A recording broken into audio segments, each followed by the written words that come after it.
Hey y'all, welcome to a Mindless Morning Show special interview. Sit back and relax with your hosts, Nick and Josh. Hey everybody, welcome to another episode of the Mindless Morning Show. Today we are here with Kate Walinga, and that is an awesome last name. She is the host of a podcast called Ignorance is Bliss, and she is also a forensic psychologist. So really awesome. And Kate, how are you? I'm good. Almost entirely good. I'm ready to not be in the house anymore. Yeah, I can imagine. Cool. But otherwise, good. Good. So where does your last name Walinga originate? My husband's Dutch. Okay. I like that. Yeah, it's a lot less mysterious than it sounds. Right? Whoa, you should just make up stories. Yeah. I'm in the witness protection program. You just tell somebody that. But could anybody really figure it out just from a random Zoom call or like a random podcast? I don't know. Probably not. I could not, but probably somebody could. Yeah. I don't think I would. So how are you doing today? Doing okay. Good. Doing okay. So how are you doing today? I don't know. I'm just kidding. You're like, oh my god, this show sucks. I'm really tired. I don't know. I think I'm going to go back to bed. Thank you. Good night. You're welcome. Have a good night. That was a good show. Yeah. We know you got the COVID vaccine. You want to talk about that? I got the first one yesterday, so I am immunocompromised, and that means I've been on hard lockdown for a year, which means my whole family has been on hard lockdown for a year. Totally understand. And I have 4 children, which is a lot. Yeah. And we're all just chomping at the bit to get out of the house. And so I'm in Massachusetts, and in Massachusetts, it's it's not a single clearinghouse. It's like there's like this. It's like a little rat maze that you go through of websites to try and find an appointment, and then you take whatever they'll give you, and that's what happened. God. So I got an appointment. I made the appointment, I think, Monday morning, and it was for Wednesday afternoon, and I expected like chaos and rendering of hair and screaming in the streets, and it was just a Walgreens. That was all it was, and it was just, nice. Right? It was kind of disappointing actually, and the process itself doesn't hurt. It's not like you get a tetanus shot and you feel like you've gotten a tetanus shot. Right. This was quick. The woman was like, okay, on 3. Are you ready? 1, 2. Like, okay, I hate you, but cool. And I felt fine until about 6 hours later, my arm started to hurt, and it's still sore. It feels like I've been beaten by a professional. And then I got tired, and I have chronic insomnia, and so I don't sleep. Yeah. Ever. And I fell asleep around midnight last night, woke up briefly at noon, fell back asleep a couple hours later, and woke up because I had set an alarm to record at 9 p.m. So there's a little fatigue involved in this. Yeah. Now, I don't mean to change subjects, but you said that you have chronic insomnia. You don't look like you do, because I feel like if I did, I'd be like, I don't know. I feel like I'd have like some serious shit going on under my eyes and just like everything. So having done the forensic psychology work, you learn a pretty good poker face. Okay. So I can look at you and be like, that's fascinating. Shut up. Like but you don't say the shut up part. You're just like, But I'm real tired all the time. Josh, she's going to do that with us this whole time. I already have. Oh my God, I knew it. Fascinating. That's awesome. So tell us a little bit about your show.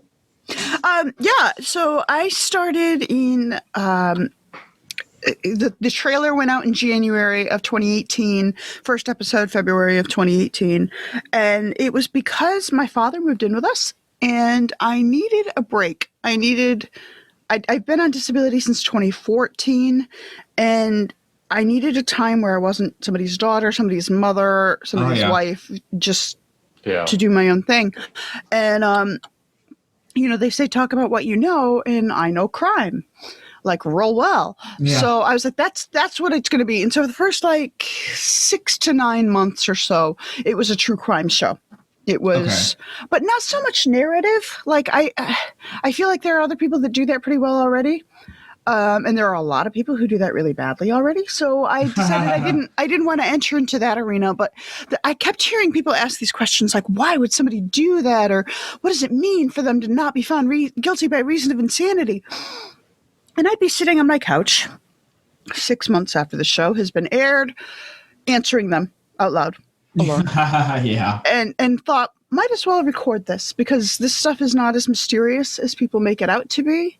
Yeah. And most people behave not necessarily rationally, but logically. And I was like, I can do that. And I figured I'll do, 10 or 20 episodes. I'll hit the basics of some of the more common crimes and the more common explanations, and then I'll be done.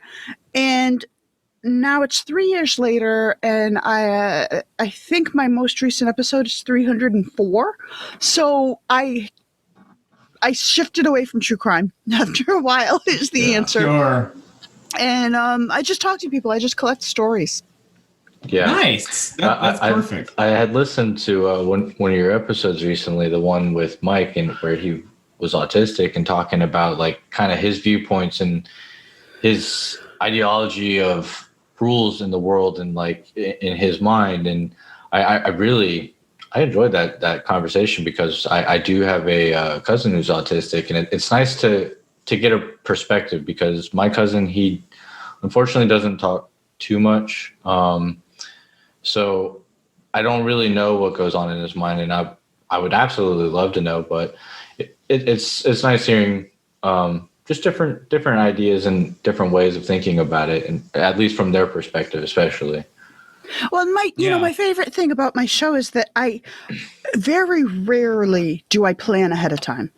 Like if my guest coming on has a particular topic, I'll ask, is there any research I should do? Because if it's going to be, say, I still do occasional true crime stuff, if that's what the person wants to do. I think sometime in the 291 or 2, I did an episode about Chris Watts, which is a horrible, horrible case, and don't look it up. But so I think I know it's awful, but I think that's my most recent crime one. I don't want to get sad. Oh, it's bad. It's real bad.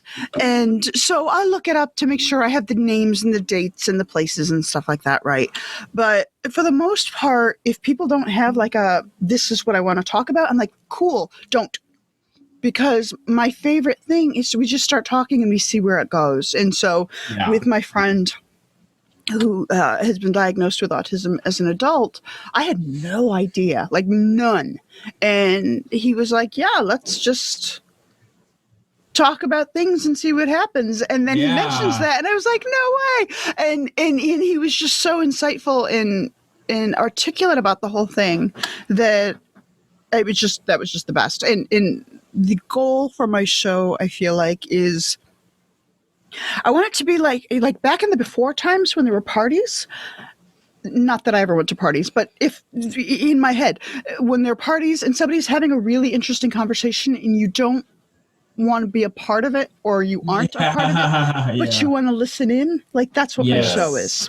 I like that. That's a good way of looking at it. I wanted to backtrack a little bit. You had mentioned, and if you don't mind talking about it, that you had a immunocompromised. What causes that for you? I have something called ankylosing spondylitis, which is a fancy way of saying that my body does not believe that one spine is enough. Oh. So, yeah, right. I would have thought, just gave me chills. But so what this does is the spondylitis means spine inflammation, and ankylosing is the process. It starts at the tailbone typically, and the vernacular name for it is bamboo spine. And because that's kind of what it looks like. And it starts at the tailbone and grows a very thin sheath of bone from one vertebrae to the next. So you know those people that you see like in nursing homes where they walk like at a 90-degree angle? Okay, yeah. All the time. That's what I have. Oh, wow. Okay. That's terrible. And so the more advanced it gets, the less I can flex, the less I can move. And that sheath of bone that grows is just super brittle. And so all I did was step wrong on some mulch on a playground and it snapped. So don't do it. Oh, God. Yeah. Wow. Holy shit. Is that's what caused your back to break in 2014? Yep. But it was basically bound to happen no matter what you did. I mean, there are people who have AS that don't ever break their back, but I am not lucky.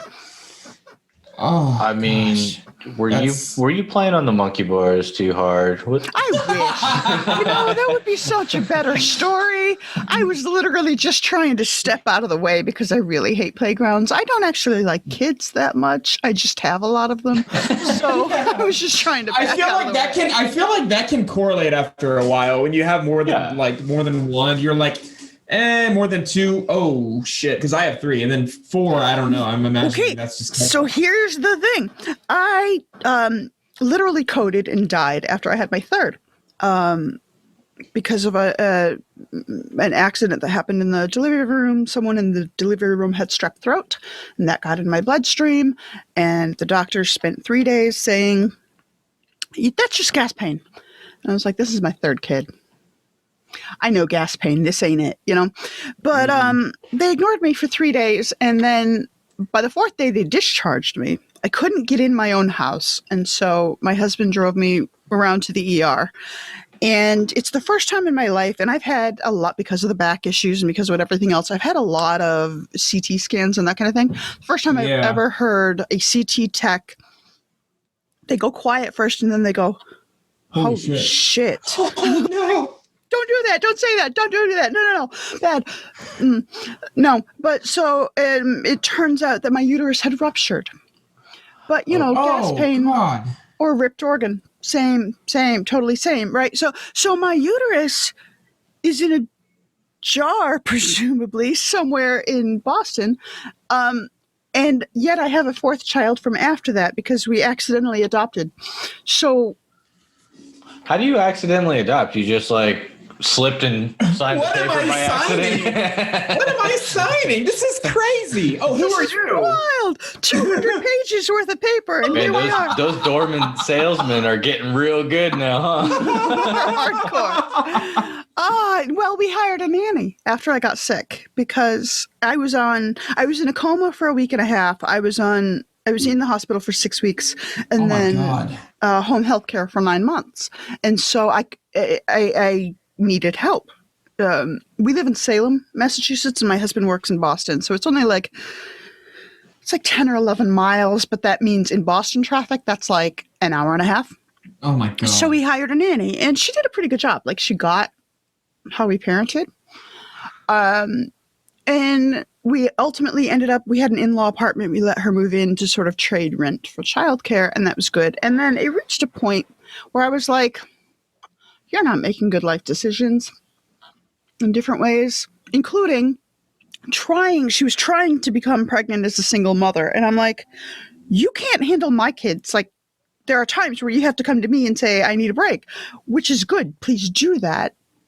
But if you can't handle my kids with 2 other adults here to give you a break, don't do that. But plus she was 21 or so at the time and had no appreciable life skills other than being a nanny because she kept getting fired from things.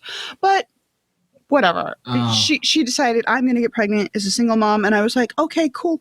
I'm going to go back to work and we're going to buy a house that doesn't have an in-law apartment. So peace out. Yeah. And 2 years later, she gives me a call in the middle of the night. And I'd seen her twice since then. And she did indeed get pregnant. God. Give me a call in the middle of the night. And she says, my family has disowned me. I'm living in one of those motels where they rent by the hour or the month, And this sentence, I'm going to say this sentence, and I shouldn't like a better human being wouldn't find this as funny as I do, but I do. Least you can admit it. It's like the start of a country song, but like the best country song ever. She said, I just lost my, I can't, I'm sorry. I just lost my job at the mayonnaise factory. Whoa! I just lost my job at the mayonnaise factory.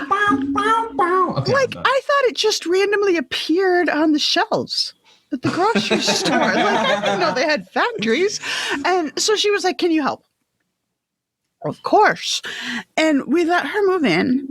And that's when we learned that from within days of the child's birth, Child Protective Services had been involved. We didn't know that. Child has been exposed to every sort of abuse and neglect that you can do to a kid. And we were trying really hard to get her on her feet. And like, the kid had an individual therapist. There was a family therapist. The mom had an individual therapist. The mom had one woman assigned to help her get a job, another woman assigned to get her housing. Like, it was this whole, basically I just stopped locking my door and was just like, just let people in, because it was this parade.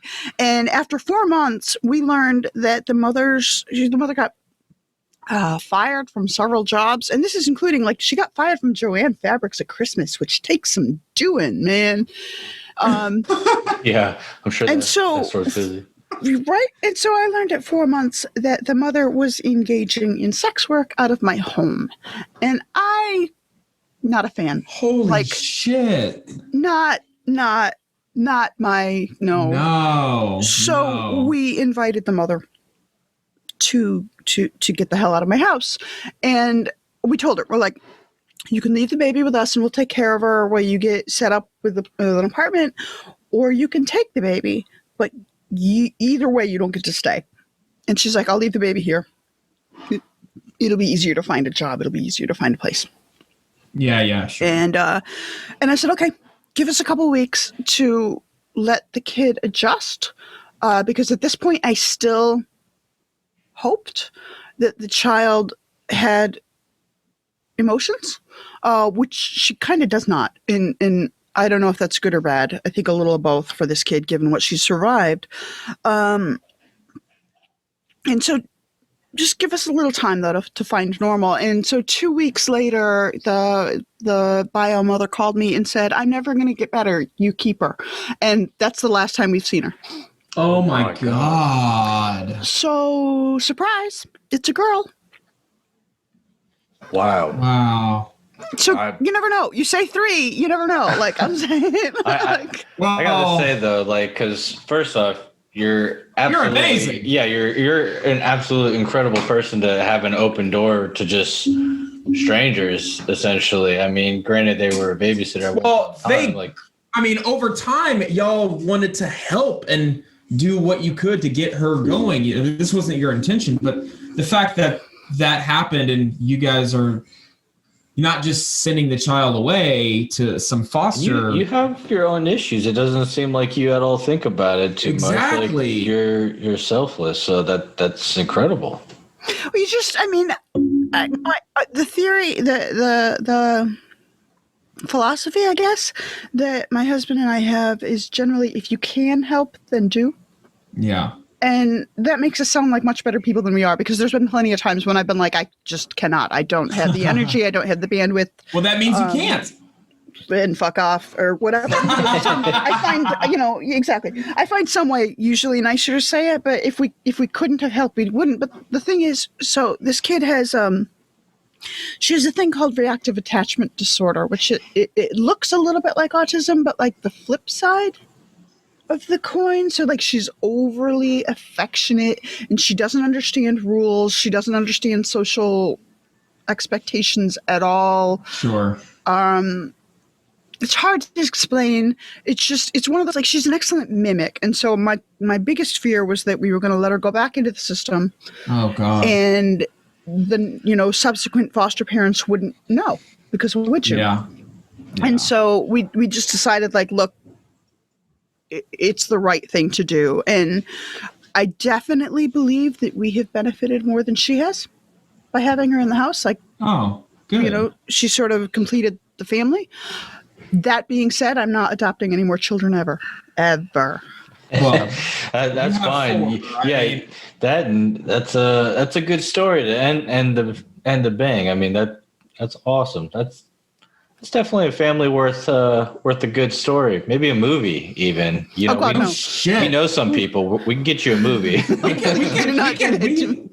We can pitch in that movie idea to a few people. And see. You can totally do that. I just don't want to be in it. It's as long as that's. Oh, you're gonna be in it. Oh God. You won't even know. We'll just send people. You leave your door unlocked. We'll just send people in and film you. That's fair. That's fine. Exactly. Entirely reasonable. That's so crazy. Well, I mean, and this is one thing when you had mentioned, like, you know, what if we sent her into the system? And my reaction was, oh God, that should not have been my reaction, which is this big problem with the system as far as foster stuff goes.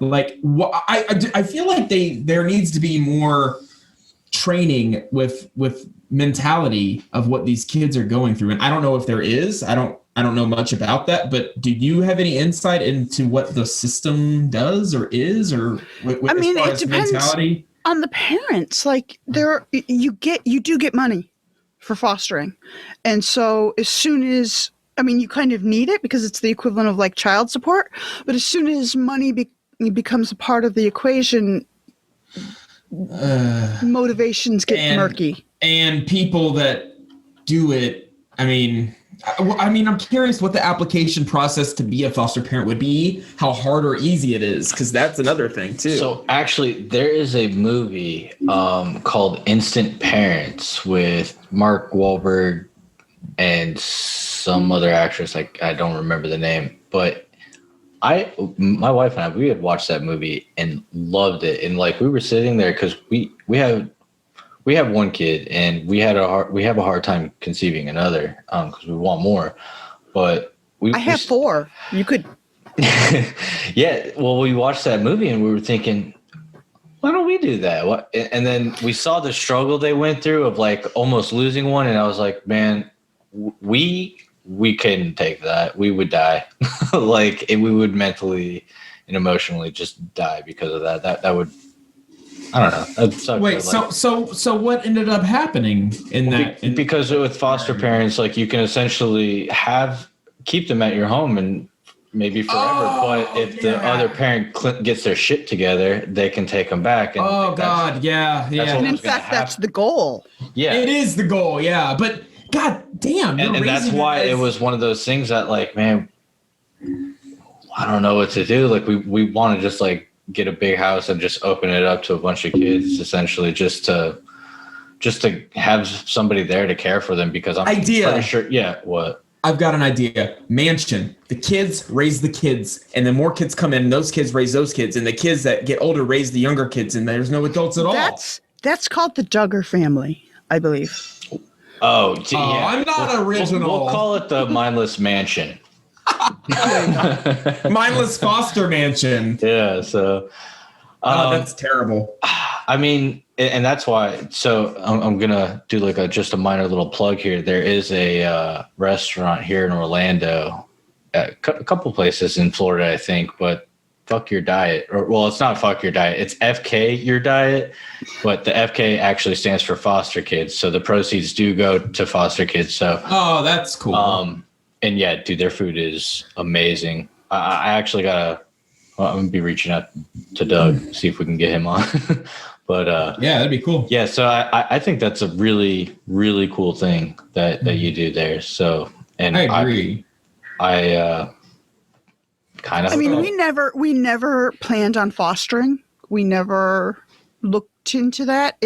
Adoption is hard stuff. You know, people talk about adopting as though it's, I don't want to say an easy fix. That's not the right, but as though it's a fairly seamless replacement for having a biological kid. And I can tell you, I've had 3 biological kids, 1 adoption, and the adoption was way harder. Was a lot more invasive. It was intrusive. Oh, wow. You know, just they ask your boss for recommendations about whether they think Damn. You'll be an okay parent. And I'm like, I kind of hope my boss doesn't know. Do you know what I mean? Like, I hope my boss is like, I've never heard anything about our kids one way or the other because, work. And so it was a lot. And then the kids, not all of them, of course, because sometimes you can get a kid like pretty much from birth, and that's cool. Yeah. But if the kid was with an unhealthy biological family for any amount of time, they're going to have trauma. Yes. Exactly. And trauma's tough in kids. It's really hard. I still, my daughter, so I was assigned as guardian while she was living with us. Yes. Because there was some concern both about a history of health issues that she had when she came to us. Yeah. Basically her joints, especially her elbows and her hips, had been dislocated multiple times. And it had gone untreated. And there was also concern because the mother was a flight risk. And so they needed somebody to sort of step in and sign on as, not only foster parent, but legal guardian. And so that was me. And so I never went through the fostering process. Yeah. And then the biological mother moved out in February, but it was March when she said, I'm done. I'm never going to get better. And so we filed for adoption immediately, like literally the next day, because we were like, we are not going to have this kid ping pong back and forth. And not only that, but at that moment when she's like, I'm done. Well, what if tomorrow she's coming back and she's saying, no, I want you, but you're already like, no, you were going to give up yesterday. What if tomorrow you give up? And yeah. Exactly. This kid needed stability. It was the one thing she'd never had in her life. And so we filed, and it took us about 4 months to complete. We were actually able to finalize the adoption on her 3rd birthday, which was a neat random thing that happened. But it was hard. It was a lot of work, and you open your house to more strangers. You open your house to, and sometimes it's funny. You're able to read several of the reports they write about you. And so one of them wrote about how our house was tastefully decorated, and I'm like, have you seen my house? Like, are you serious? Sure it is. Okay. Okay. Tastefully compared to... yeah, compared to a slum. I mean, I'm not okay. Oh, sure, thanks. And so, there's just a lot of weird that goes around with it. And also, as soon as you file for adoption, Child Protective Services evaporates. They're just like, okay, you're good, see ya. And so all of that support that we had around us kind of went away. Oh, shit. And we had been warned that it might be kind of like that, but I didn't realize that it was literally going to be overnight. So it was hard. And kids that are traumatized, they react in unusual ways. So reactive attachment disorder is the name of what my kid has. And there's two main types, sort of like there's 2 types of ADHD, or there's 2 types of a lot of things. And in this, I don't know why they're called the way they are. This is why I hate jargon, but there's an inhibited type, which is basically the kind of kid where you give them a hug and they punch you in the face. Oh. And then the other type is what my kid has. It's less obvious to people, where she doesn't know how to stop hugging, and she doesn't know what a stranger is. And so she's 8.5 now, and she still doesn't understand what a stranger is. She doesn't have any imagination. And I don't mean that in a pejorative way. I mean, like, literally. Right. This kid she can't imagine things. She doesn't have emotions in the way that we expect kids to have, but she can act like it. She can mimic other kids really well. And that makes her dangerous to go back into the system, because she's going to look like a normal kid until she really, really doesn't. Yeah, that's a really good point. So I kind of want to segue this just a tad, because you say you're a forensic psychologist. Does that help you at all handling all of this as a mother? She is kind of a sociopath. It's true. For sure. I never specialized in child psych, but you still take the classes in it. You still learn about it. Right. My husband's an educator, and so he knows a fair amount himself. Yeah, we are so overeducated. It's stupid. It's unreasonable. And so, yeah, it helps. I mean, honestly, more than anything, and this sounds horrible, and I know it sounds horrible. I'm aware it sounds horrible, but it allows me to recognize that my kid is kind of a sociopath. Mm-hmm. And nobody likes to look at a cute little blonde girl and be like, oh, look at the little sociopath. Yeah. But it's helpful. Oh, yeah. To know. Like, literally, there's 6 of us in the family, and she's the only one that has had a ride in the back of a police car. So. Yeah. Wow. While every time she comes up with these things, either really weird things to say or really weird behaviors or whatever. And every time she comes up with them, we're surprised because you can't predict them because humans suck at predicting the behavior of other humans. But at the same time, we can look at it and be like, oh, there it is. Yeah. We're good at pattern recognition. Yeah. But bad at prediction of very much what the pattern will be. Well, I always feel like us as humans, we can be unpredictable. So. Oh, hell yeah. I mean, it makes sense. Yeah, exactly. I wouldn't have known you were going to do something so soon. Oh, yeah. Damn. So, yeah, it's fortunate that you were able to see these things. And that also helps you to nurture that type of behavior growing up more. Like, you can try to do things to, I mean, I don't know how much control you would have over it. Probably not a lot, but it's better with you being the one raising and not some nobody that doesn't know what's going on. I mean, if nothing else, we have a higher tolerance, I think, for, look, this may be the best it ever gets. Yeah. And that has to be okay. Like, that has to, a lot of people tell us that, no, she does have an imagination. You just can't see it. And I'm like, really? You're going to tell me that? Yeah, those are people who are just trying to be nice. They're trying to say something. They're trying to say something when they don't have anything to say. She'll develop an imagination. Yeah. She'll develop emotion someday. And I'm like, if she lost an arm, you wouldn't be looking at me going, she'll grow it back someday. Exactly. But it's because it's mental. They think that it's all intact. It's there somewhere. But if she does grow that arm back, she might be part lizard person. Might want to check that out. Well, she hasn't actually lost an arm yet. I want to be clear about that. So, it would be wild if she did. Yeah. That I wish I could grow. I mean, I don't want to test it out if I can grow a limb back. So you can't, Josh. Don't do it. Yeah, I'm not going to try and find it. If you do it, film it. I will. Don't do it. I mean, right? Absolutely. I mean, that'd be pretty morbid, but whatever. That's fine. So. Getting into like forensic psychology and crime and whatnot, what is the best way to get away with murder? Okay, and there's honestly an answer. I figured there would be. You find someone, you get to do it once. You get one time. So this is all allegedly, folks. Make it count.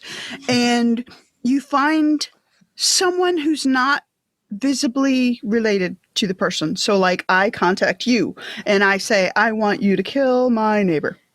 Okay. And you come up and you do that, and then I owe you that favor but preferably a third person. Do you know somebody else that I know that owes me a favor? And I send them down to your neighbor. And so you trade it that way. You don't do it yourself, because if you do it yourself, they'll find it. Okay. I got to delete that. I actually wrote that in there. I will have to say, though, my wife, she watches like a ridiculous amount of these forensic shows, like especially the one that scares me the most, like Snapped, where the spouses like snap on each other. Yeah. And so like I'm thinking to myself, I'm going to die one day. And so like I've already texted a few friends, like if I just randomly die, like it's her. Like it can only be her. Why. Yeah. That's why you get a third party. I'm just saying. Also, don't hide the body. But they also do find a lot of the fact that they had communicated, because like it's the spouse or somebody, like whoever is doing the hiring, that gets messy with their hiring process. You don't put anything in writing. Yeah. I'm giving a little too much information here, but yeah, you don't ever put anything in writing. There's don't plenty do that. of TV. Wait, I'm writing. I need to not write these plans. Yeah, you're screwed. Yep. You have to like watch Good Girls. That they got like where they hire a hitman in season 3. You know, it's good stuff right there. Yeah, that is. That's a super professional hitman. I always thought. Yeah, I always thought that if a spouse wanted to get rid of, like, okay, more than likely this would play out with a female wanting to get rid of a male, which would be a very, very, very slow poisoning. And it would take a lot of time. That's what women are known for, and women do poison more than men poison. But women also are really good at social networking. That's true. And making, finding someone who can make things look like an accident and that kind of thing. Yeah. And like, so, doing in my work, I worked in the New Hampshire state prison system, and mostly at the men's prison, but there is the women's prison is so small that they didn't have a full-time psychologist on staff there. So I would go up once in a while if they needed assessment for something or whatever. And, some of those women, they're violent. They're intense. Oh, man. Yeah. Oh, yeah. Yeah, they're not your average, like what you would think of as like a, yeah, because I've talked to because my wife likes to read a lot, and she reads like mysteries and thrillers and stuff like that, and she's really interested in like the crime stuff, and I've always been like, don't poison me. And she's like, hi, you'll never know. I don't like that. If you get a metallic taste in your mouth and your joints all swell, go to the ER. Man, tell them that you have a metallic taste in your mouth and your joints have swollen and that your wife is mad at you. Tell them these things. Write these things down. I gotta be honest. If my wife's gonna just poison me, I'm gonna just go ahead and suffer the fate, because I don't know what the hell else I'm gonna do after that. I mean, like I don't trust anybody anymore at that point. So with men, typically men when they're mad or it's a violent outburst. Yeah, we're dumb. We act quick. We think later. The women, they think first. They're methodical, and then they let it play out. At least that's what I would expect more of. Now, obviously, you have some women that are like, boom, and you got some men that might plan things out better. But like, as far as like what you would say is an average, as far as people's mindsets go, men can get explosive quickly, and women can be like, oh, okay. And then way later, fuck with you. And in theory, yeah. In theory, yeah. So out of between the men and women, I mean, I guess since there wasn't as many women there, kind of convoluted data there, but would you think that the women are worse than the men? Define worse? As far as like in the like the real go get them to kill them attitude. Okay, if you had to go to a prison and you could go as a man in a men's prison or go as you in women's prison. Ooh, that's a very different question. I like this. I would rather be in a women's prison because they act nicer, but I would trust no one. Okay. Men. It was interesting in all of the jobs I've had, because I've also worked in a locked psychiatric facility and I've worked in the emergency room and that kind of thing. So I've kind of had a little bit of a smattering of experience. And in all of the jobs I've had, the one where I felt sort of the safest and most respected was the men's prison. Oh, wow. Because they know you don't touch staff. Oh, okay. Especially female staff. You don't. Mm-mm. Oh, wow. They would get like a big slap on their paperwork for that. Well, right? Not just that, but like, okay, so there's a thing called status crimes. And you know what that is, because it's things like in the US, you're not allowed to drink if you're 20, but you're allowed to drink if you're 21. Right? It's that it's only a crime for certain status, so like if you're under, I think it depends on the state, but it's like if you're under 16, you're not allowed to skip school, and if you're over 16, you are. Like, that's a status crime. Yeah. And there's a whole shitload of status crimes having to do with prison. Wow. There are things that, because inside each prison there's a court. That they don't even have to leave the facility, and they can get literally years tacked on for backhanding somebody, or for spitting at someone, or for swearing at a guard, things like that. So you have to walk the line very carefully, unless you don't care anymore, which is also a thing. That's I can imagine, like, they get to a point to where I'm gonna fucking kill somebody because I don't care. Well, I mean, and that's one of the downsides of the U.S., especially making prison sentences longer and longer and longer, is that, first of all, we still kind of expect people to be released back into society. And so how great would it be for them to have some skills to not kill people in the future? Otherwise, what the hell? Like, and also the longer they're out of society, the harder that transition is, and the longer they're in jail, the longer they're in prison, the more they're like, well, you know what, screw it, I'm just and they don't seem to like put any kind of real programs forward towards giving them an actually rehabilitating people. We're terrible at that. I mean, I would argue it's pretty much just like another business in a sense, which it is. It's a shame, but it is a shame.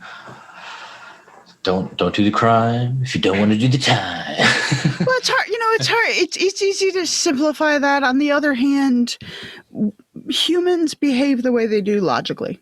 Like, there's a reason we do the things we do. And there are we don't, the simplest thing, politicians don't like it because it's sexy to say, I'll build more prisons and we'll have harsher sentences. Like, that sounds strong on the podium, and that is complete bullshit. Doesn't work, never has worked. Stop. What will work is start teaching mental health in schools. Like, no shit. Right from kindergarten, from first grade, start teaching kids how to manage anger, how to communicate better, how to mediate conflict, things like that. Yeah. Because, also, my own personal soapbox, legalize drugs. Just do it. Legalize drugs. If you're not going to take them, you're not going to take them anyway. And if you are going to take them, you are going to take them anyway. So let's take the law out of it. And the whole reason that drugs are illegal is because it's racist laws and it's privatized prisons. Yep. Absolutely agree. I agree. So what got you into psychology overall? Like, where did you start and like, this is what I want to do? I got sick. So when I was 19, I was in an engineering school, actually, and a college which I just learned today got kicked out of the NCAA hockey tournament for attending an inappropriate party. So go Golden Knights. Nice. I mean, I wish I was surprised, honestly. Like, I'm surprised it took this long. But so anyway, I was a mechanical engineer. That was my major. Not because I liked it, but because I was able to get out of my house earlier that way. For sure. Wow. And so I was in my junior year. I had developed a kidney infection, and this is in way northern New York. This is up on the Canadian border. So the closest cities are Montreal and Ottawa. And I got sick, and they didn't know what to do, so they just admitted me. And this is in the days before cell phones or e-readers or anything like that. And it was the first time that I had really slowed down since I started school. Like, I was constantly overloading, constantly double major, or, and then when I was home, I worked at IBM, and I was just sort of, my parents were kind of assholes. Like, I feel like that's the missing link here. And so I was doing whatever I could to get out of the house and move on and go. And exactly. This was the first time that I sort of really had to slow down, and I didn't have a choice. I was on an IV, like, couldn't move kind of thing. And somebody, first of all, I had the realization that I hated engineering. Like I was good at it. Sounds boring. It really was. Like, it just sounds boring as shit. Like I'm good. I can do the numbers, and you know the sort of anecdote that I give to it is that if you get 30 kids in a room and you give them an engineering problem, there's one correct answer. Yep. And all of those 30 kids are supposed to come out with this one correct answer, and that's it. That's the one. And if you don't get that answer, then you have it wrong. Yeah. But in a psychology class, if you give 30 kids the same prompt, you know, draw a house or whatever, you can get 30 different houses and they're all correct. Like, how cool is that? That is really cool. That's so much more interesting. So for one, I realized I hated what I was doing. And for another, somebody, and I would love to credit who it was, but this is 25 years ago, so I don't know. But somebody brought me the book Mindhunter, because it was a book before it was a Netflix thing. Oh, I love that show. Okay. And and so somebody brought me that book, and I read it, and I was like, I could do this. I could do this profiling thing. Yeah. And so I dropped all of my engineering classes, and I graduated as the only psych major in my graduating class. Oh shit. Yeah. People don't go to engineering schools for psychology. Go figure. That's true. And and I picked up. I got master's degrees in mental health counseling and criminal justice. And I initially was going to go into the FBI. I started interviewing with them. I went through 3 rounds of interviews, and it was at the end of the third one, it sounded pretty likely they were going to make an offer. And that's when they started sort of laying out some of the things I was going to have to do, including keep a gun in my home. And I didn't want to do that. Yeah. And I was going to have to travel like 48 weeks out of the year. Holy crap. Because oddly, serial killers don't build their schedule around yours. You know what I'm saying? What? Oh, right? Well, inconsiderate. Makes sense. Seriously. and so I was like, well, I don't want to do that then. And at this point, I didn't have kids, but I was engaged to my now husband, and we were thinking about it. And I was just like, all right, I kind of have to choose work or family. And whenever it boils down like that, it's pretty straightforward decision. I'm going to go with family. So I decided to go into forensic work instead. So the difference is profiling is trying to catch them while they're still doing their thing at large. And forensic work is after they've been caught, either figuring out whether they're competent to stand trial, figuring out what their diagnosis is, that kind of deal. And I decided I'm going to do that. And one of my professors at the time was a forensic psychologist for the state of Massachusetts. And so I was like, hey, how do I hook me up your job? Basically. And the answer is you keep it real broad. You don't get a degree in forensic psychology. You get a degree in clinical psychology, because that way you can still move around, and you got more flexibility. And so then I went on and got my doctorate in clinical psychology, and went from there. Damn, that's really cool. That is really cool. So I gotta say, I mean, you've probably seen like the craziest amounts of things. Shit. So what is the most absolute craziest thing you've seen? First thing that comes to your head, essentially. I mean, there's a couple. One. So I can't talk about a lot of the people that I worked with in Of course prison, not. Right. But I did get signed releases for 3 people. One of them I still don't speak about clinically because she's terrifying. So I don't want to go down that road.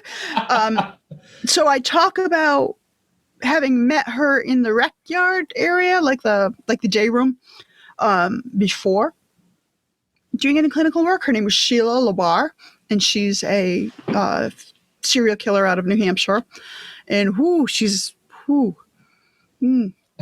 mess. And so, and she was just one where, like, you're in a prison, you're surrounded by convicted felons.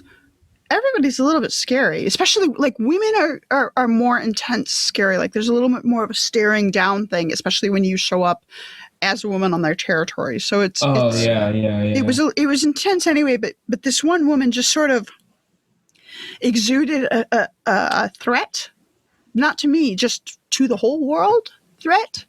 And also oddly sexy. I don't know how to describe it. But there was something about her where it was just like, she's the kind of person that you would watch in the bar, but you wouldn't necessarily go up and give her your real number because you don't actually want her calling you the next day, you know? This sounds like a movie set up. Well, kind of was. And so she ended up, we know of 3 people that she killed. We expect quite a few more. And she is a whole piece of work. But so I asked one of the guards, I was just like, you know, who is that? And the guard kind of laughed at me. And was like, talk about her. That's Sheila LaBar. It's like, no way. You know, I mean, in that, like, I get excited over things like that the way normal people get excited over, like, that's a celebrity, right? I mean, people kind of are. I can see. Yeah. You know, so that was her. But I don't talk about anything clinically that went on with her because she frightens me, even though she is still in prison right now. Also, fun fact, she was married at least twice plus a common law spouse. And one of the husbands has been in touch. Those conjugal visits. Through social media, repeatedly, including yesterday. And so... Oh, with you? Talking to you? Oh! because I've spoken about her case on another podcast. And so he got in touch with me and was like, I'm so glad about the way you talked about her because she really was scary and she really was whatever. And I'm like, oh God. No. Yeah. Just so much no. Well, if he happens to listen to this episode scary, and he wants to come on the episode, no, please trust my clinical judgment when I say no. He's actually fairly close to you. Oh shit. Okay. Yeah, so, definitely. Come on. You could just go record in person. It's fine. Boy. Yeah. Whew. So I guess I would say, Nick, if you're looking for a way to kill somebody, that might be another way. There you go. Don't write it down, Nick. Right. So I'm still learning. Yeah, I know. I know. It takes us all a while. So I met a couple of people that had cases that were fairly famous in New England, at least. And then the other thing is that a lot of people kind of talk about prison as like, oh, it's 3 hots on a cot, it's easy time, it's whatever. And the answer is, oh no. Prison smells really bad. You cannot ever have a phone. Like staff can't have phones. Prison, guards can't have phones. Prisoners can't. Now can't have phones. Visual quotes, can't have phones. One of my episodes is recorded with a admitted murderer who is on a contraband cell phone in a maximum security prison in Mississippi. So these things happen, but not legal. It's not supposed to. So when you see it on like Criminal Minds or whatever, and they're like, oh yeah, I'm going to go call my boss from the room or whatever, that doesn't happen. I'm not allowed to watch those shows anymore because I lose my itty-bitty mind. But another thing is that they're just gross. They're just... So one of my favorite stories is that I had to, if a prisoner in general population was having a rough time, there's a mental health unit and they come to you and they say, I'm having a rough time, or I want Adderall, which was a lot more common. Or, at least they have that. Whatever. But if you're in solitary, which in New Hampshire is called secure housing, they can't come to you. So if they're in the secure housing unit, you have to do rounds every day. You have to, and I mean, they almost never take you up on it, but you have to go up and down. It's a 2-story. I don't know how many cells on each side, maybe 20 cells on each side, and you have to kind of go down each side. And so is it like all those movies when a girl's walking down there, they're all like screaming and hollering? Oh hell no, they behave very well because that's a disciplinary action. It's a status crime, Josh. That's the one. Well, I just make sure. Listen to the show. Yeah. I mean, like you said, most people don't care. This being said, you dress very carefully. You dress differently. You dress for sure. Demurely. I'd be in like baggy turtlenecks all the time. All the time. The time. And but so early on, when I was still sort of getting the lay there, I had a guard that would accompany me to show me around and whatever. And it's all this like dingy gray color, sort of. And maybe, like I said, it's maybe 20 cells wide, and it's all concrete. It's all, but the inside the hallway itself, it's just plaster. It's just a hallway, And I can see it's all white, gray, whatever, except there's a black streak, like 18 cells down, like a ways. Oh wow. Down. And I asked the guard, I'm like, what is that? And the guard It's where we laughed. keep the dragon. Well, the guard laughed at me. He was like, you wait. And I'm like, I don't like that answer at all. Okay. And so we get down there. And so what it looked like is, the tiles are like a foot wide. And it looked like someone had just pried up a row of tiles across the hallway, like from one cell to the other across this way. And I couldn't tell because it was just black. It was solid black, pitch black compared to the white that was everywhere else. And you get up close. Do you know what a silverfish is? Yeah, those little bugs. Those motherfuckers. Yeah, millions of them, millions and millions, because someone had accidentally, I think with one of the food carts, but I'm not sure how it happened, but someone had poked a hole in the plaster wall on one side, and apparently the walls are full of those motherfuckers. And so there was an entire black line of them? They just, this stream of them went from across here and somewhere into the cell on the other side and then back. And so it was just this horrifying flamethrower river of silverfish back and forth across the hallway. And that's the thing is, I was like, I said to the guard, I'm like, you have to have arsonists here. Like, please, somebody's got to be willing to burn this building down. And we send the prisoners down to eat them every now and then. Well, I was like, what? How long has it been like that? He's like, I don't know, a week. When the hell are you going to fix it? He's like, I don't know, another 2 weeks. Jeez. So I literally left my shoes in the parking lot and drove home in my socks that day because I was so skeeved out by this.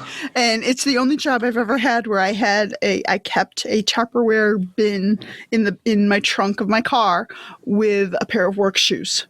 And I would get to work and I would change my shoes and then I would put those shoes back in the Tupperware bin at the end of the day because I was just so like, blah, blah, blah. I wonder if they ever found out what happened, why there was just shoes in the parking lot. Where did they go? They took her so fast she fell out of her shoe. Right. So I gotta ask, because that sounds like the most god awful fucking environment, and it sucks for the prisoners. But those guards, that can't be mentally good. Healthy either. They can't, it's like bad watching the bad almost, because I feel like if I were subjected to have to work in that kind of environment without any type of health concerns or anything like that, that's a little different. Do you ever feel like the guards have these issues, or they just really don't give a shit? I think in order to be a good prison guard, you have to be a sociopath. You have to have no emotional connection, at least to the people that you're working with. You have to really and I mean, many of them were wonderful humans and had solid family lives and good fathers, good mothers, whatever at home. But at work, I mean, you're doing an inhumane thing to other human beings. You're keeping them in a box. Yeah. You know, and locking them away, and you don't refer. You're not just treating them like animals, because we treat our animals pretty well, actually. You're treating them they're just numbers. That's all they are, is numbers to be moved from place to place. And that's got to wear on you. You have to stop thinking them as people altogether. Right. Wow. So, I mean, that's definitely not helping towards the rehabilitation. That, if anything, that's degrading towards rehabilitation. You lessen them, their value as a human. It's clearly not the goal. You know what I mean? That's what's so twisted. Yeah. It's like, it's so obvious that that's not the goal. It's nowhere near what it should be. This is so crazy. So then working in that job, did it feel like you were helping? Because so did you do, like, by helping, I mean like helping the prisoners deal with certain traumas or you know? Yes and no. Therapy doesn't happen in prison, and you don't want it to. So when you're on the outside and you're doing therapy, you should walk out of a therapy session like you've just had a workout, because you kind of have. It's just your brain muscle instead of some other muscle. Okay. But, like, you know, your therapist should be like your personal trainer, and they figure out how you function, and then they help you push a little farther, and that's the goal. And in prison, you can't do that, because in therapy, if you have a really hard session, you can drive home and collapse on the couch with a bag of Oreos and not have another thought for the rest of the day. If I do that to you in prison and then send you out on the rec yard, I might as well tattoo "kick my ass" on your forehead, because that's what's going to happen, you know? So the goal is not ever to break people down like that. The goal is to maybe teach coping skills, anger management skills, communication skills, that kind of thing. But you have to be really careful on how you do it. Oddly, people I don't think realize that. Like, what would be your guess on what type of crime is most responsive to, like, training and treatment in prison, and therefore resulting in less likely to reoffend later? Good question. Tough question, seeing as I'm a mindless moron. But I would say, shit, Josh, you go first. I'm stalling. I mean, I genuinely have no idea. God damn it, Josh. I'm sorry. Like, it is. Stealing a hot tub. That's like so specific. Well, I mean, no. We have a ton of those in New Hampshire stuff here. Yeah, go ahead. I can't. It's sex crimes. Sex offenders are among the lowest recidivism rates among prisoners, because a lot of people think of sex offenders and they think violent rape, and that one's tough. That one, right. That one, they have made their decision and they follow it through, and they make bad decisions and don't do that. Mm-hmm. But a lot of people who are in prison for sex crimes are statutory rape, or didn't realize it was rape. Like they were both really drunk or something? If there's not affirmative consent, it's rape. So it's not just about she didn't say no, it's that she has to say yes. Yep. Exactly. And if she doesn't actively say yes, then it is rape. And so if she's asleep, if she's drunk, if she's 17, you can't take photos, even though, like, so there are a lot of states. I covered a case on this not very long ago, so I remember that in Colorado, the age of consent in Colorado to have sex is 16. But you can't take a picture. You can't have if you possess a media risque photo of a person who is 17, that's child porn. So you can have sex with them, but you can't take a picture of them. Wow. Right. And so there's a lot of, like, education. That seems strange. Around it, right? You'd think, but the reality is that here's another thing where if we were to educate kids more on consent and more on what the laws were, and maybe get rid of some of the stupid laws, like a lot of states, the age of consent for women is younger than the age of consent for men, which is not cool. Not a fan. Mm-mm. Don't love that. No.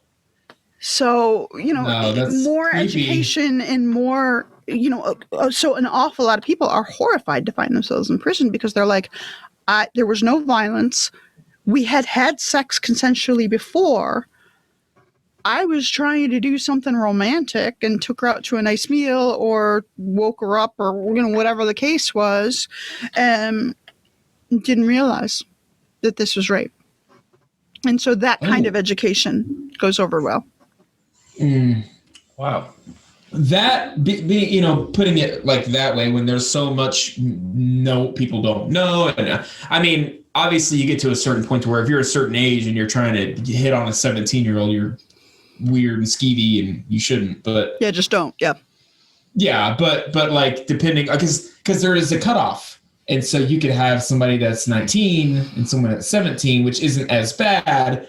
And then they're off to prison because they're like, well, I mean, there's a TV show actually that this kind of reminds me of. I can't remember. I want to say it was Utopia, but I don't think it was Utopia. It was something else. But basically, it was almost like a condom wrapper, and they open it, and it's like a little camera with a sticker on it.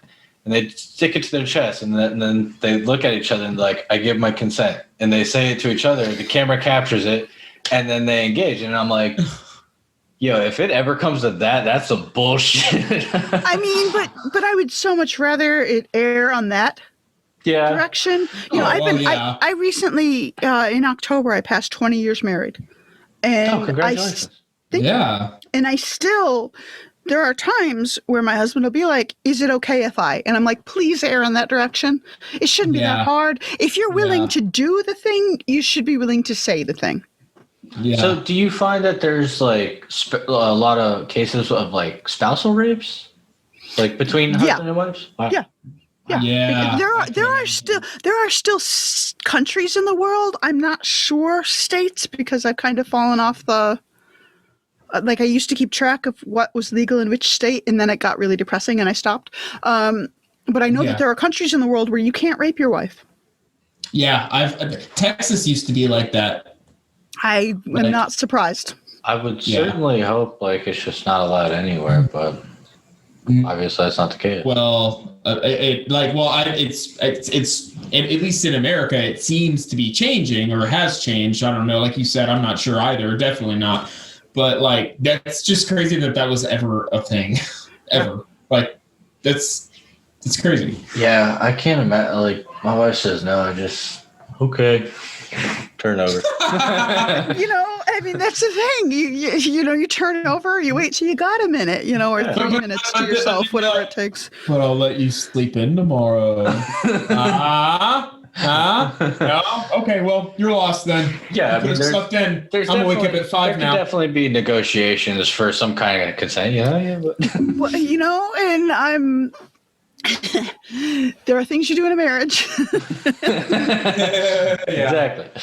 Yeah, exactly. I mean, wow. So I really want to look more into all this stuff now. I'm like super fucking intrigued. I know. And then as far as like working as a practicing psychologist, you said you're not currently accredited to like, since you haven't been able to do much. Do you miss it a lot? Oh, I miss it terribly. I loved it. I loved all of it. I worked at kind of at all levels of the system. So once you're in a locked psychiatric facility, which is pretty rare nowadays, that's sort of the last bastion if someone just cannot live in a group home or cannot live in the community, or if you're in prison, that's sort of the end of the line. But I also worked at the beginning of the line. I worked in the emergency room, which is when somebody, as a crisis clinician, if you have suicidal thoughts, homicidal, if you have a psychotic break and you show up in the ER, I was the one that would do the evaluation to kind of figure out like, okay, what do we do for the next 24 to 48 hours? Yeah. Damn. And all of it. I loved all of it. It was always, sometimes it was a lot. You saw some heavy shit. And you dealt with heavy stuff.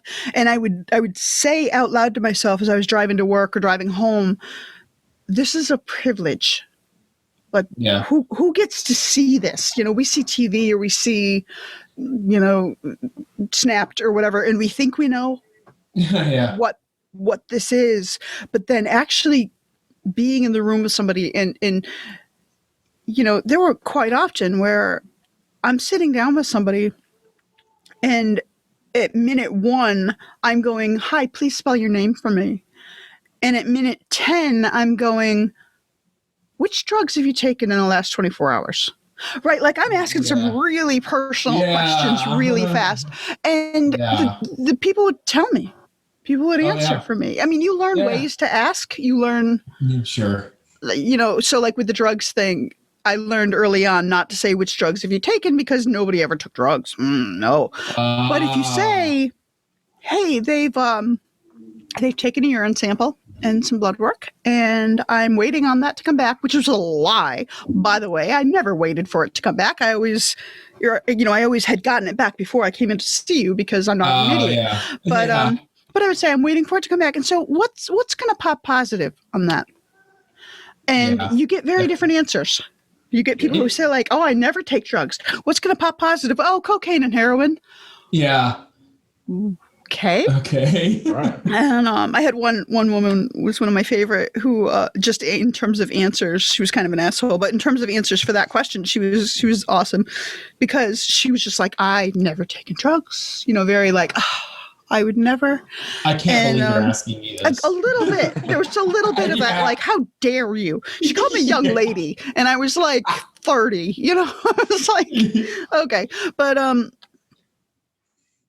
was, you know, I said, what's going to show up positive? Nothing's going to show up positive. I don't take drugs. And I'm like, hang on. And I went and I got literally an empty folder because everything was digital by then. But I went and got an empty folder and pretended to like rifle through it. And I was like, weird, here it says you pop positive for, it was like everything.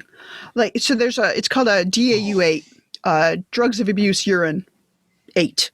And I don't remember what all 8 of them are, but it's like cocaine, opiates, marijuana, PCP, barbiturates, and 3 other things. And it was positive for all of them. That thing lit up like a Christmas tree. And so I was like, explain this to me. Then how it like, should we retest you? It was the lemon poppy seed muffin. Well, and her answer, because that actually will make you pop positive for opiates, by the way. That's not an old wives' tale, but will make you that will make you pop positive. But her answer was, well, you know, I ate a sandwich today off a plate that was on our kitchen counter. And I think my boyfriend used it to do drugs last night, and I didn't wash it first. Are you kidding me? Like, that's just tell me more. Bring it. Like, you know. Yeah. I like how they like throw the boyfriend under the bus in the process. Like, they're not even in the picture yet. It's probably him, you know. I don't know. So, like, when they give you answers like that, when you start off with something relatively vague, like you don't say, "I have all the answers." You're like, "I'm waiting on it." So then you let them answer it however they want. That tells you stuff about them as like you're kind of getting their bearings of who they are and what they're doing. Which is smart. That's cool. Do you feel all of this overall has like kind of made you, well, I mean, aside from like the whole foster parenting and all of that drama that you've gone through, would you feel like all of that has kind of made you more like numb to certain things that most people would find like a shock factor? For sure. I once in a while, like I've had, you know, like I said on my show, I've had 300 episodes, and there are some like I talk to everybody for a couple minutes beforehand and sort of get the bearings and make sure, you know, I have my little checklist of like housekeeping stuff that I run through, and one of the things that I always ask is like, are there any topics that are off limits for you? And I've had a couple of people be like, well, not for me, but most people would be really uncomfortable if I talk about such and such. And I'm like, not my audience. Bring it. Like, seriously, you know. That's cool. That's really cool. Well, I agree. I gotta say, it has been an absolute pleasure having you. Like, you are a wonderful person. I mean, I agree. Through and through. I mean, you're helping you're now family. You kept an open door. That's incredible. And your passion is to help what we would deem clinically insane. So, I mean, most people would disregard them, and you go arms wide open. That's awesome. You do what you can. Like, I feel like I said, you do what you can when you can. And I loved it when I could. Absolutely. Is there a way you could do it somehow remotely? Like with No. Not even nowadays, body language is super I know. important. I knew asking it wasn't probably. Body language is super important. Very often you say something here, but your hands are doing something different. Yeah. And just, I think I have issues with telehealth anyway, mental health online. Like it's better than nothing. One of my kids has been in therapy through the whole pandemic, and it is better than not being in therapy, but it's all online and it's removed and remote, and it's not as good. Yeah. And that's with a therapist that they had developed a trust with in person previously. It just has continued.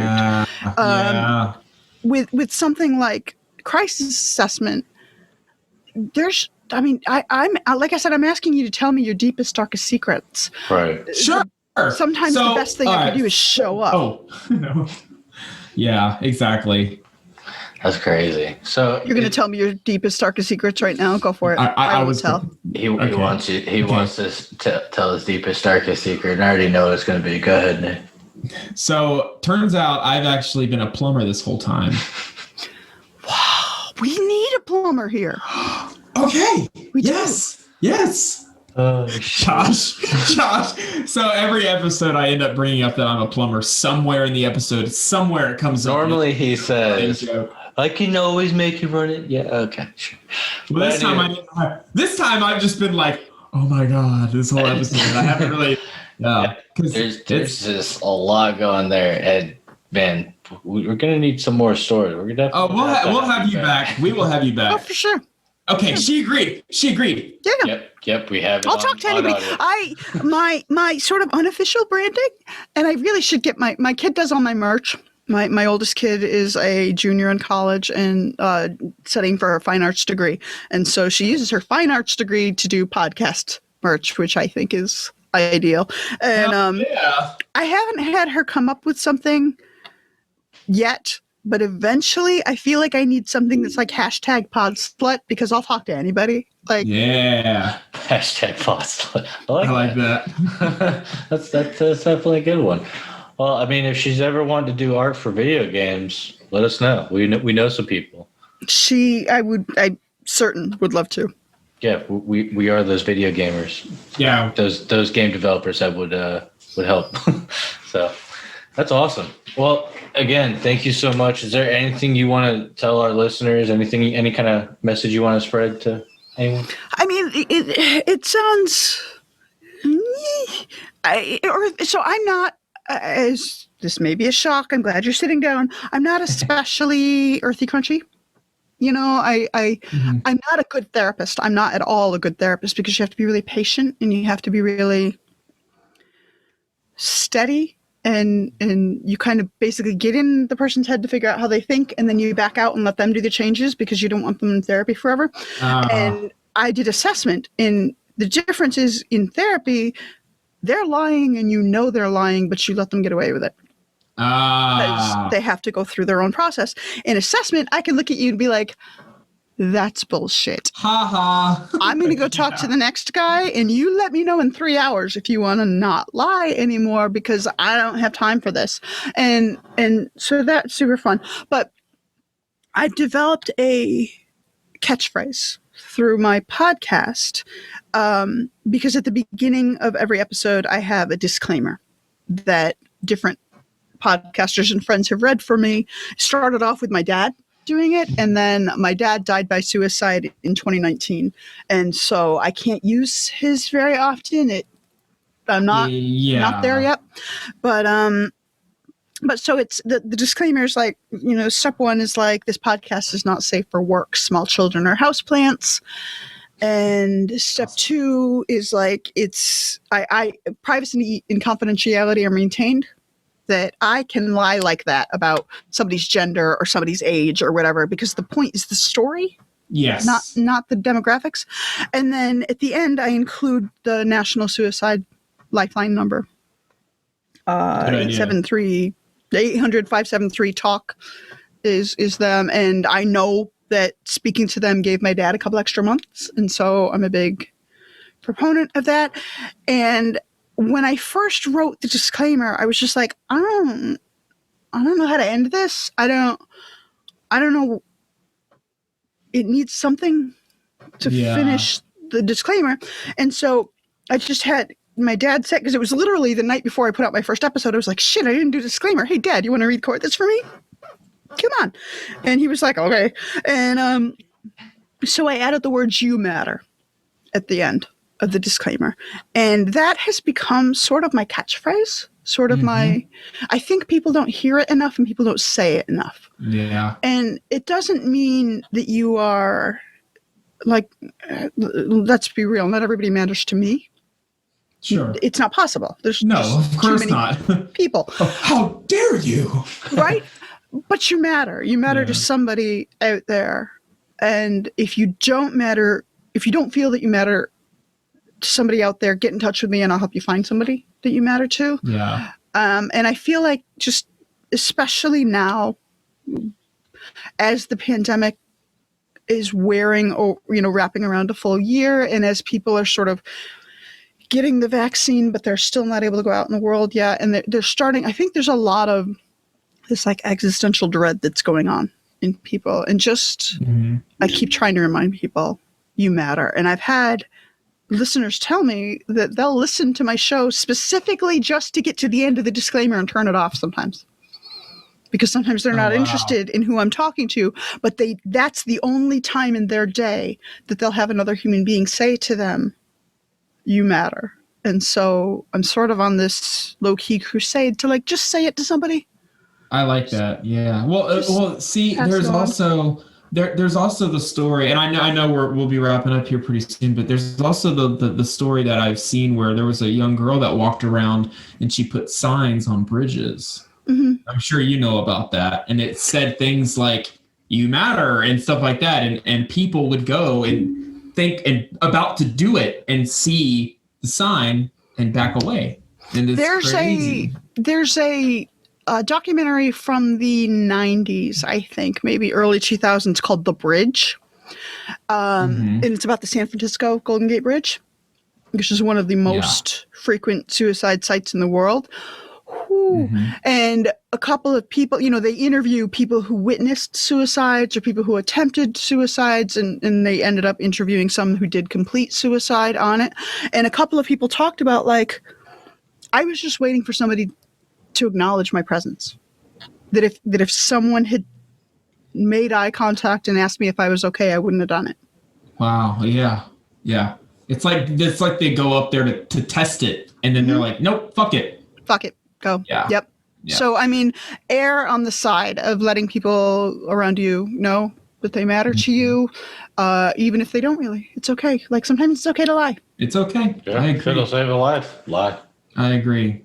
So, well, everybody listening needs to check out her podcast, and every single thing that you want us to put in the description, we will. Links, everything. Merch store, links, whatever. We can put everything in our description, and that'll be on Spotify, Pandora, Amazon, Google, everything. So all the things. Cool. All of the things. So it has been Kate, really we appreciate you so much, and you certainly matter because you are making a difference. Hell yes. So thanks, guys. It was fun. This was good. This was worth waking up for. So cool. Yay! Hey, that's good. I like. Oh my God, that's our slogan. Mindless Morning Show. Worth waking up for. There you go. There you go, dude. Okay. And then somebody will be like, "Not worth recording in the morning." No, because we don't record in the mornings. I'm like drinking beer and it's nighttime, but we're the morning show. That's what it is. Stay mindless, everybody. Thank you guys for tuning in to the Mindless Morning Show. We hope you enjoyed it, and we greatly appreciate you guys picking us out of the many great podcasts out there. Now go enjoy your mindless day.